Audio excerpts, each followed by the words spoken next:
hopefully America got to see what it's like to go to Syracuse on a Friday night. Syracuse football is 4-0 for the first time since 2018 and 2-0 in the ACC, a feat SU hasn't accomplished since 2013. But this week presents a new challenge, Wagner. While the Orange have blown the Seahawks out twice before, there's a new opportunity. The Cuse can go 5-0 for the first time since 1987. How does Syracuse get it done? We'll break it all down on Cuse Countdown, which starts right now.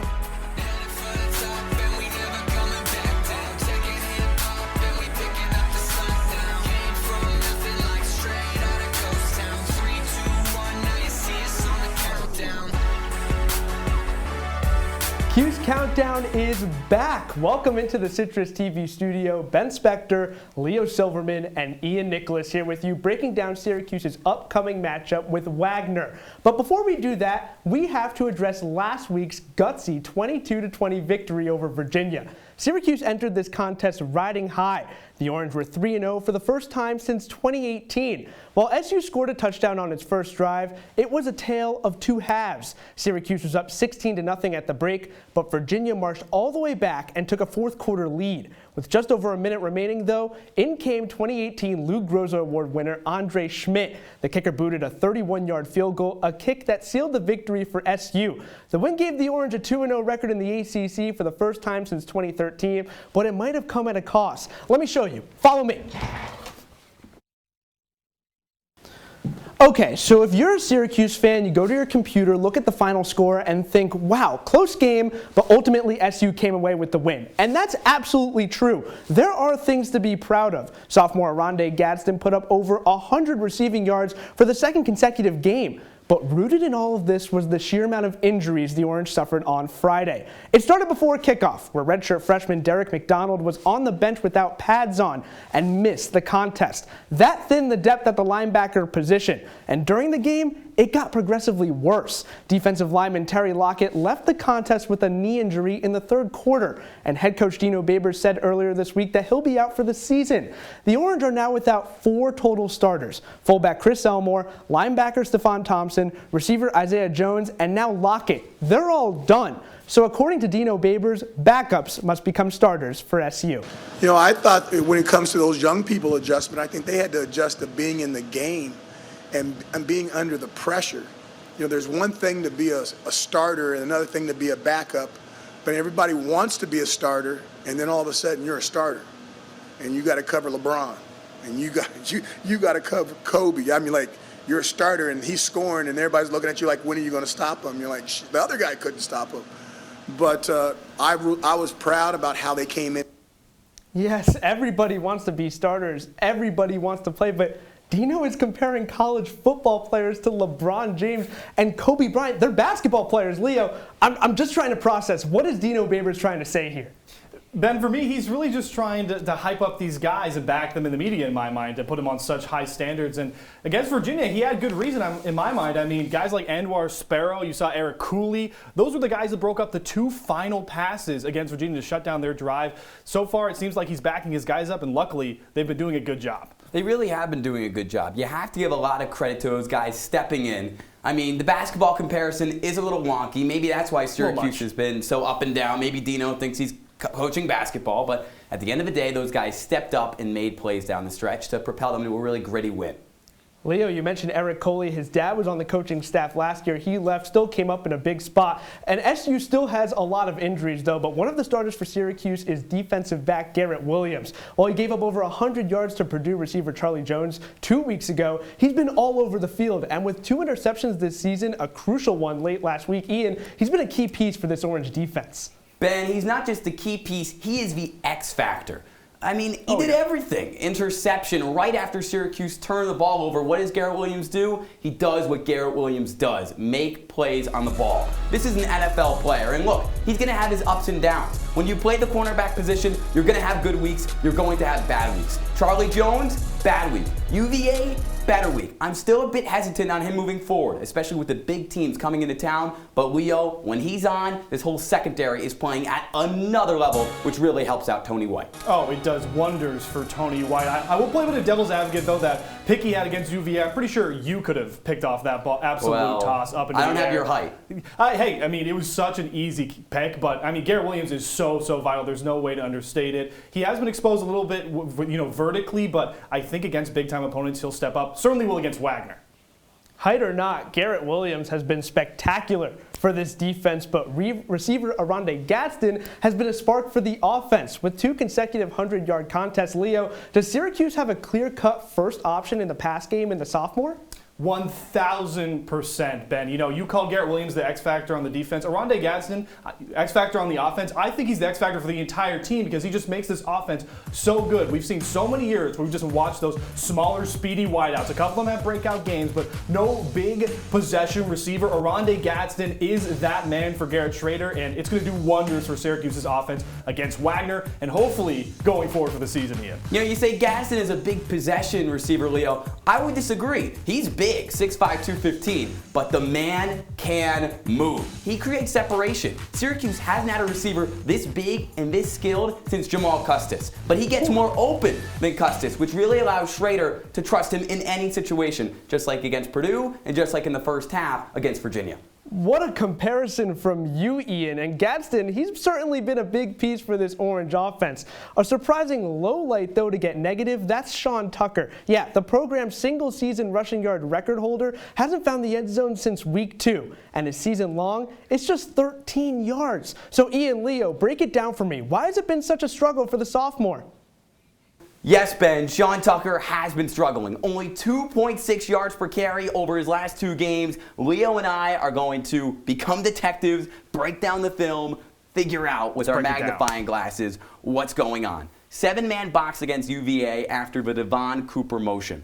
4 down linemen against 5 supposedly experienced Syracuse offensive linemen. What goes wrong? Bad effort, bad technique, bad combo blocking. We're trying to get combo blocks on this defensive end to this linebacker, that defensive tackle to that linebacker. Leo, did it look like they touched anybody? I don't think so. No, not at all. Yeah, it does not look good for the Syracuse offensive line, but I also think it doesn't help that defenses are scheming so well against the Syracuse run attack right now. We're going to this next clip. There's already 7 in the box with no motions going on. We'll roll through here with the Sean Tucker rush.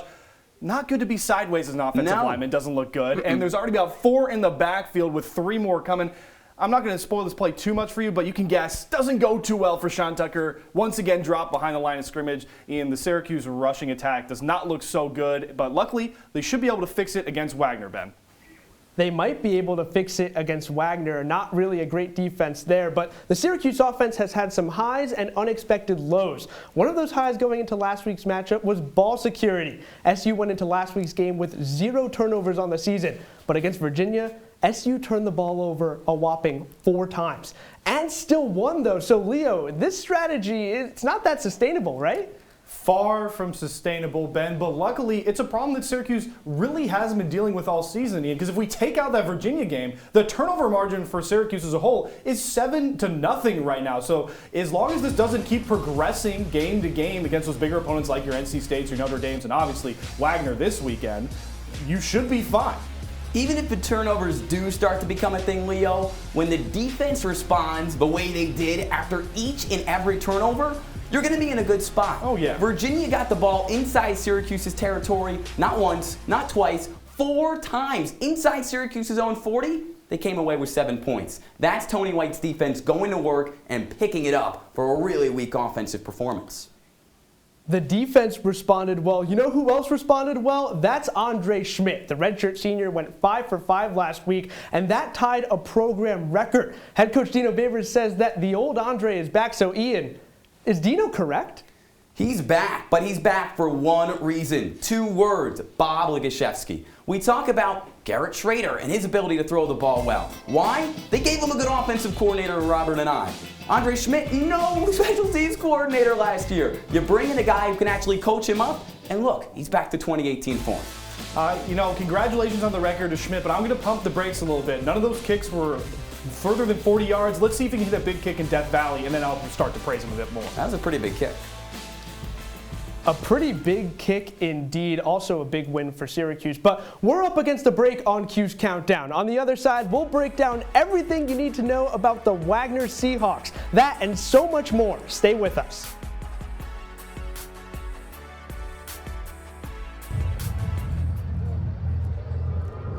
Looking for these? You drive buzzed. It could be one very expensive ride. First, you gotta make bail. Then pay me to get your car back. Your insurance premiums will go through the roof. And my legal fees just keep adding up.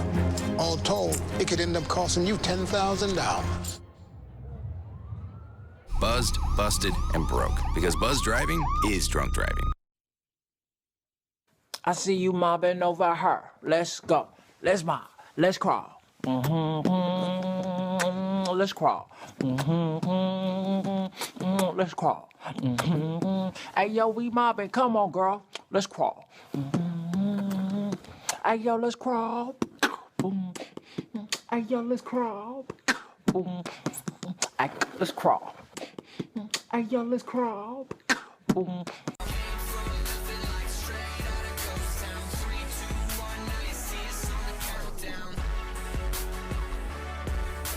Welcome back into Cuse Countdown alongside Leo Silverman and Ian Nicholas. I'm Ben Spector. Thank you so much for joining us. We just talked a lot about Syracuse, so now let's go to the other side and break down its upcoming opponent, Wagner. When talking about the Seahawks, you have to start with a year they hold dear to their heart. 1987. That season, it all came together for Wagner with head coach Walt Hamline leading the charge. The Seahawks went 9-1 that year, went all the way to the Division III championship, and took down Dayton 19-3. Since then, though, it hasn't been fun for Wagner fans. Leo, the Seahawks are winless in their 23 games. So what has changed since that glorious 1987 season? Certainly good to make sure Hamline deserves his praise, Ben, but, you know, they made the jump over to the FCS, Division I. It hasn't been great since then. Hamline only had one winning season, then one more 9-win season, and then once again retired in 2015. Since then, it's been pretty meager. Only one season over 500, and yes, of course, 23 in a row is miles above anyone else for the longest losing streak currently. Not looking too great at all. It's not looking too great. But look, I know we say don't make excuses in sports, but if there's one team that has an excuse for all this losing, Leo, it's Wagner. 2020, COVID really hurt the FCS. 2021, they went through not 3 quarterbacks, 5 different quarterbacks during the season. And this year, they've had some tough competition. Played well to start their season against Fordham, didn't play well against Rutgers, but this team, they're looking to be on the up and up. Looking to be on the up and up after so many losses. It's really been tough for Wagner fans. So now we move on to our marquee matchups. The Syracuse offensive line, you guys talked about it earlier, has faced many different disguises and looks this year. And the stats certainly show that. SU is third to last in sacks allowed in the ACC with 13. And the Wagner defensive line, well, not that great. Last in the Northeast Conference with 2. It could be a get-right game for the Orange O-line, and it might be another get-right game for the Orange running back Leo. Yeah, Sean Tucker certainly in need of a bounce back, and his big matchup on the defensive line is going to be against Titus Leo. I know, fitting. You? Leo. Not me. Leo Okay. talking about Leo. This guy is certainly the standout on the defensive line. He just had a career high in tackles last game with 9. He moves a lot around the defensive line, so hopefully Anai can plan very well to scheme for him. As long as Sean Tucker hits the holes right and they avoid him occasionally on runs, I think Tucker's in for a pretty good bounce back game. Oh yeah, and my big matchup, it's going to go to the other side of a ball. And it goes with, we're talking about Garrett Williams early, what will be his big test? The answer is Naeem Simmons. Only 5'10" for an outside receiver. Definitely an interesting guy, but great speed, can get the ball both, receiving and rushing. And Garrett Williams should really honestly not have too big of an issue with him. But if there's anybody on this Wagner offense who's going to be able to do something with the ball in his hands, move his offense from time to time, it's going to be Simmons. Simmons leads Wagner with 235 receiving yards. The next guy, just 55. So wildly, the disparity is just insane. But those are your marquee matchups. We have to address the person that leads it all for the Seahawks, and that's head coach Tom Masella. The head man took over in December of 2019, but Leo, we said it, recently the team hasn't been so successful. Yeah, I mean, you take a look there. The big thing that screams out to me is has not won a game yet with the Seahawks. And Ian, you talked about a lot of unfortunate scenarios with him. At least this guy does come with a lot of winning culture. I mean, you won the Patriot League with Fordham. You'd like to see him get some wins together, but it's certainly been not a great start. Look, a 44-80 record doesn't scream winning culture. And when you go to 5 different programs and 2 of them that you coached at don't have football teams anymore, isn't the expression you're supposed to leave somewhere better than you came in? Has he really done that? I love this story here, Wagner trying to fix the program with an alum, but I'm really concerned at the same time with his previous track record. The other side of that, Ian, though, could be more experience in college football. But we're going to take a quick break here on Cuse Countdown. But on the other side, Leo and Ian are going to school. You won't want to miss it. CC, back in 90 seconds.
Did you hear about the pony with a sore throat? He was a little horse.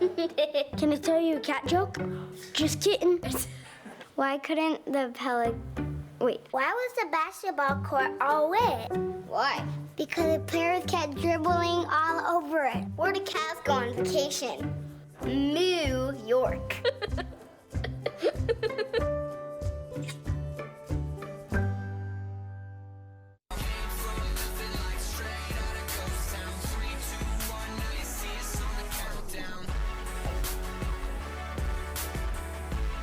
Welcome to my classroom. It's Cuse Countdown Classroom here on CC. Ben Spector, Leo Silverman, Ian Nicholas, thank you so much for joining us. The rules of the game, I wouldn't call it a game though because it's my classroom, but they're simple. Leo, Ian, you guys are both going to get your master's degree today by answering and giving a grade to the prompts that I assign you. You guys ready? My mom's going to be proud of a master's. I think I'm ready. I think I studied enough for this. I hope you did. I mean, it'd be bad if you didn't. I'd be sorry for you. But we start with the offensive side of the ball. 2021 offensive coordinator Sterling Gilbert is out.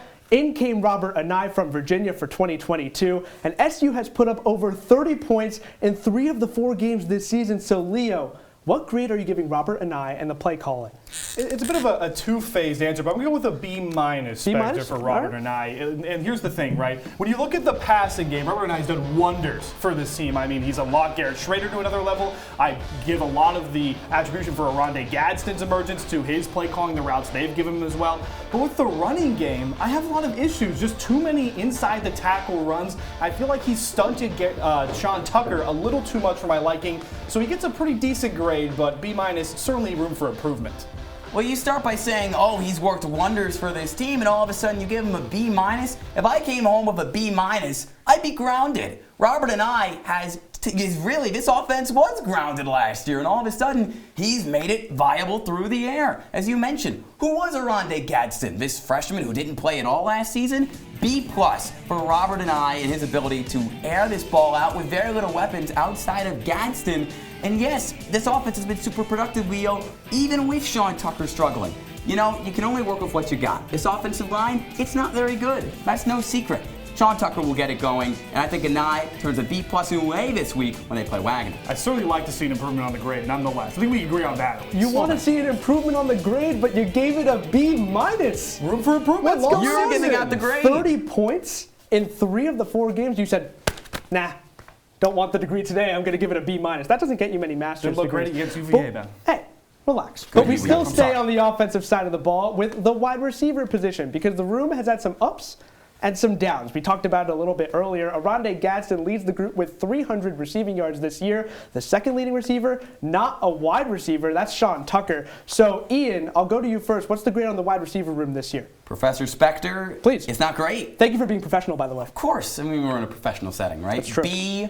Because as you mentioned, Oronde Gadsden, he's been there, 300 yards, couple of touchdowns against Purdue. He's come out of nowhere and really been the star of the classroom. But everybody else, we're just coasting through. Courtney Jackson, he had some stellar performances, some great projects turned in last year. Where are those stellar projects this year? Damian Alford, he's missing class, he's dropping passes, he might have an F. And with Isaiah Jones out of class, he's at recess all day long. Other guys need to step it up and really pick up the classroom average. How do you know that Damian Alford's missing class? Oh, really? I mean, he's so tall, you haven't seen him? No, I mean, he made a nice reception last week.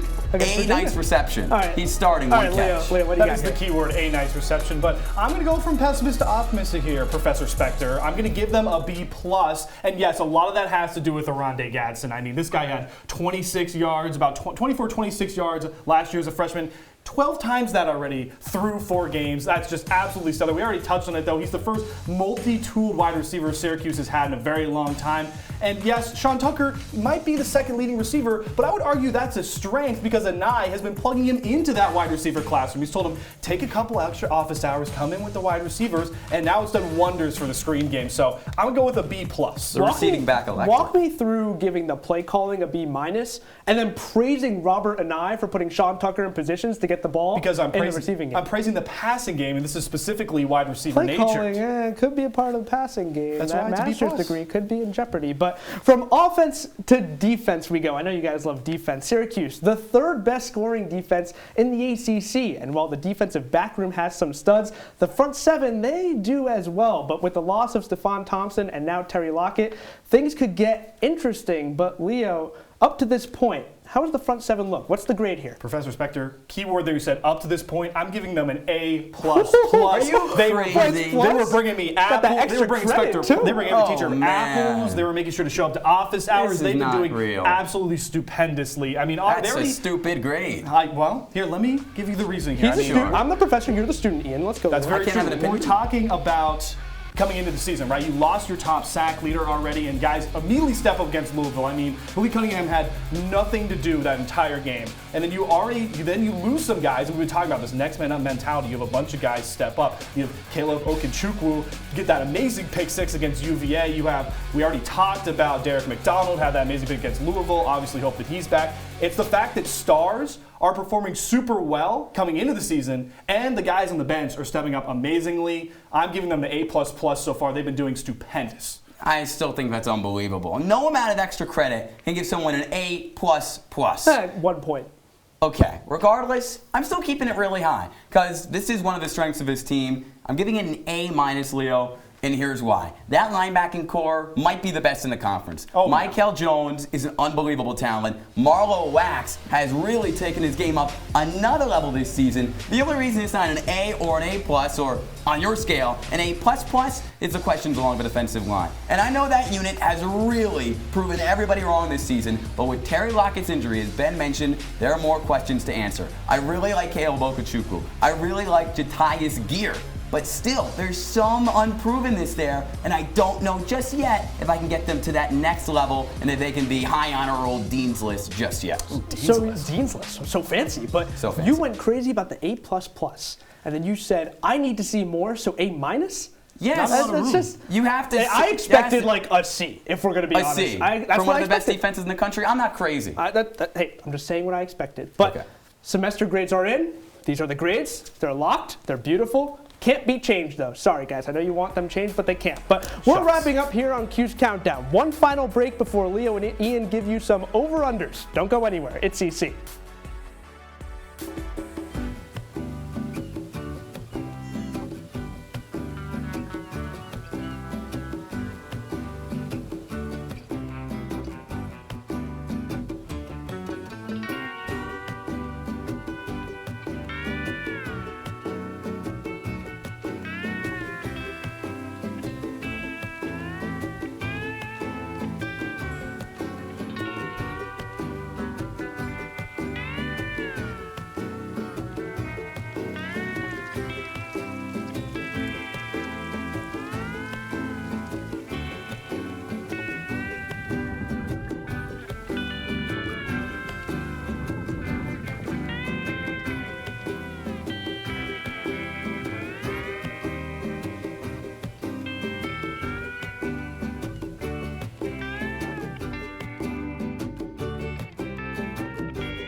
Most party fouls are pretty dumb.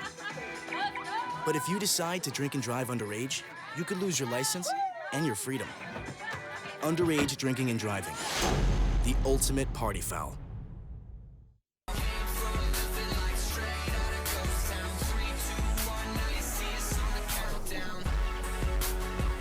Closing up shop here on Cuse Countdown alongside Leo Silverman and Ian Nicholas. I'm Ben Spector. Thank you so much for joining us. Guys, we're going to Vegas. It's going to be the game I like to call over-under. I'll give you a number. You'll say whether or not you think the number is going to be over this week against Wagner or under. You guys cool? I'm ready. Awesome. I think so. So we start with Sean Tucker. He's had back-to-back triple-digit rushing performances before after falling short the last 2 weeks. Does he get it done against Wagner? The line is 99.5, Leo.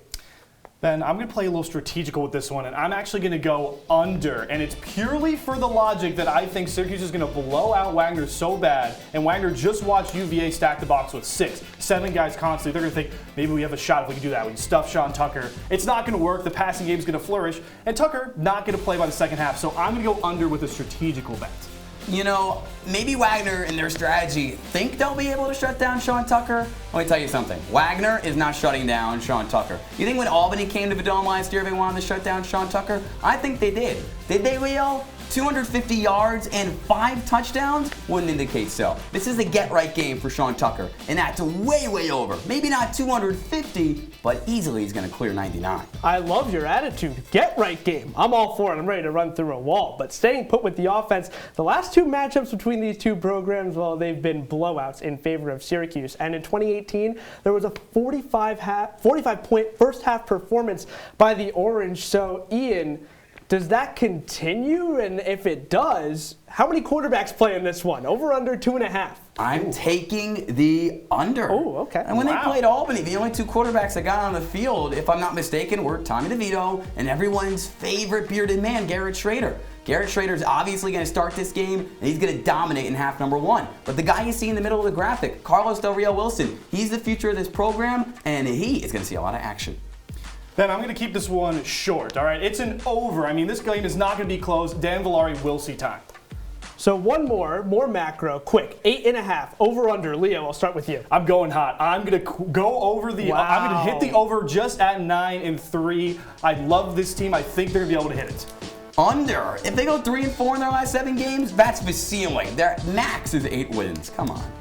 So you think 9 wins, you think 8 wins. Ian, I'll start with you. Does one of those wins come this weekend against Wagner? What do you predict? 100%. They're rolling into the bye week 5-0. My prediction is 50-7. I think Wagner gets a touchdown late in the game. They're not scoring against the starters. Long story short, Garrett Schrader looks great. Sean Tucker is back running through walls, and everything is good in Cuse land. Yeah, Ben, I'm in the exact same line. I'm going to not give an Andre Schmidt field goal. I'm going to go with pure extra points, 49-3. This is not going to be close. I agree with you. I don't think Andre Schmidt touches the field in this one. 56-7. I give Wagner a touchdown. You got to feel bad for that. Nice in garbage time, you know, sometimes the non-starters come into the game. Maybe something happens there. It's football. It's a great game. It's an unpredictable game at that. So 56-7 in favor of Syracuse. But that's all the time we have here on Cuse Countdown. Make sure to follow us on Twitter at CitrusTV Sports or any social media. From Leo Silverman, Ian Nicholas, I'm Ben Spector saying so long and enjoy the game.